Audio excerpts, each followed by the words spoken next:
नमस्कार. मी गुलाबराव खंडागळे, तंत्रसमन्वयक, संभाजीनगर. आज आपण बघू शकता की शून्य मशागत आधारेसुद्धा अद्रकीचा आल्याचं पीक असं डोलतं आहे. काय झालं, गेल्या वर्षी कापूस होता इथं आणि कापूस हा बेडवर होता आणि बेडवर असताना सरळ आपण खोडं बघतो आहे. हे कापसाची खोडं जुनी निघाली आणि इथं खंदून अद्रक लावली होती बरं का. खंदून अद्रक म्हणजे बेडवर खंदून अद्रक. काय प्रकार आहे हा, काय सुंदर अद्रक आहे. आणि असा माल पोचलेला एकदम सुंदर आणि कांड तिचा एकदम जबरदस्त. आणि हा मोसंबीचा बाग. इथे नांगरणी 25 वर्षाची बंद आहे, कारण मोसंबीच्या बागात नांगरणी चालतच नाही ना हो. आणि असे आलटून पालटून पिकं बिगर नांगरणी करता मी स्वतःसुद्धा करतो बरं का. आणि आज आपण बघू शकता त्याच्या सऱ्या आहे बेडवरच्या खालच्या, त्या पहिल्याच बेडच्या.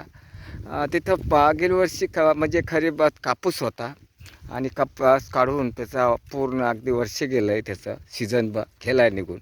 आणि ते बेडवर कापूस कापून आणि पुन्हा त्याच्यावर अद्रक खंदून लावली होती. आणि खंदून म्हणजे बेडवर खंदून हो, झिकझॅक पद्धती ना, ती खंदून लावली.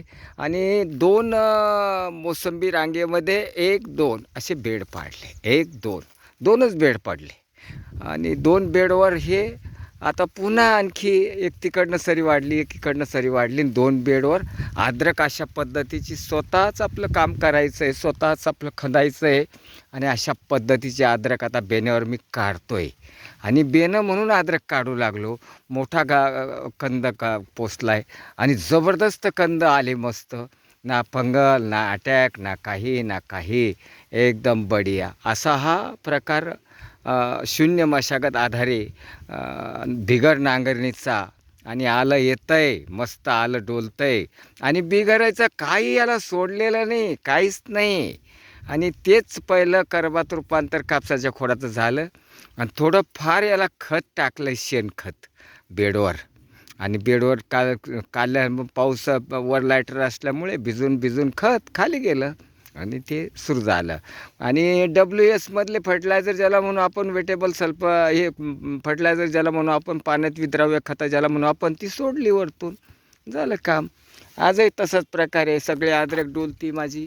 आता हा एक साधारण 30 गुंठ्याचा प्लॉटचा आहे माझ्याकडे. झाडंही डोलता, ऊसही डोलतो, मध्ये लसूणही काढला. आणि लसणानंतर ही मध्ये आता अद्रक आहे, आज बेण्याला सुरुवात केलं आहे. बेणं उपसतो आहे, बेणे काढतो आहे. आणि मस्त एक साधारण चांगलं न फुगल्याचं लांब कांडीचं बेणं, सुंदर पोयट्यामधलं, हे असं माझं बेणं आहे बघा.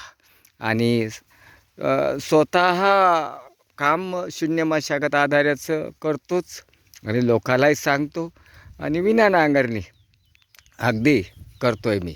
आणि पलीकडे सुद्धा विना नांगरणीचाच ऊस त्या बेडवर लावलेला आहे मध्ये. हा रसवंतीचा ऊस आहे, तोडून नेता मध्ये परत जिरवायचं, पुन्हा ते बेड जिरवलेले आहे, पुन्हा मध्ये ऊस लावलेला आहे. त्याच्यात खोडवा आहे, तो जिरून परत त्याला त्या खोडव्याला ग्लायकोफोसेट मारून जिरून घेतला आहे आणि बाजूला. आता इथं बी काही परिणाम नाही झाला, मस्त ऊस दिसतो आहे आपल्याला. धन्यवाद.